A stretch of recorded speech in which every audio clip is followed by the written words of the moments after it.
Indian premier লিগের লম্বা সূচির সমালোচনা হয়েছে আসরের শুরু থেকে। এমনকি দেশটির সাবেক ক্রিকেটাররাও প্রশ্ন তুলেছিলেন এত বড় ফিক্সচার নিয়ে। এবার নিজেরাই বিপাকে পড়তে হয়েছে আইপিএল এর চলমান সূচি নিয়ে।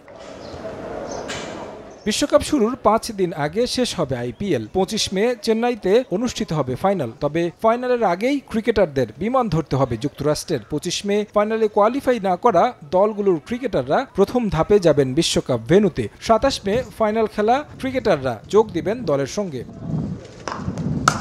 ভিন্ন একটা পরিকল্পনাও রয়েছে বিসিসিআই এর। যে দলগুলো প্লে অফের জন্য কোয়ালিফাই করতে পারবে না সেই দলের ক্রিকেটাররা 21 মে নিউ ইয়র্কের উদ্দেশ্যে দেশ ছাড়বে। আর যে দল লিগ পর্ব থেকে বিদায় নিবে সেই দলের ক্রিকেটাররা যাবেন 19 মে।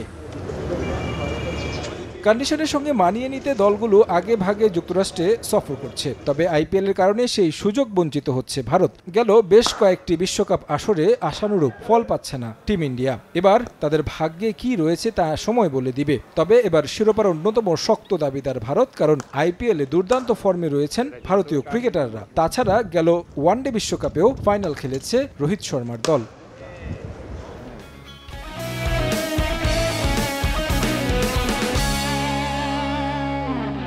এদিকে ভারত পাকিস্তান ম্যাচ নিয়ে শুরু হয়ে গেছে কথার লড়াই। চির প্রতিদ্বন্দ্বী দুই দলের লড়াই বরাবরই বিশ্বকাপের সবচেয়ে আকর্ষণীয় ম্যাচ, যা দেখতে অপেক্ষায় থাকেন গোটা ক্রিকেট ভক্তরা। দুই দেশের রাজনৈতিক বৈরিতার কারণে বরাবরই আলোচনায় থাকেন ক্রিকেটাররাও। এবার কথা লড়াইয়ে যোগ দিয়েছেন সাবেক ক্রিকেটার মোহাম্মদ কাইফ। বিশ্বকাপ নিয়ে নিজের ভবিষ্যৎবাণী জানিয়েছেন। কোন দলগুলো এগিয়ে থাকবে সে ব্যাপারেও প্রেডিকশন করেছেন। তবে তার ইচ্ছা ভারত পাকিস্তান ফাইনাল দেখার, যদিও একই গ্রুপে রয়েছে দুই দল।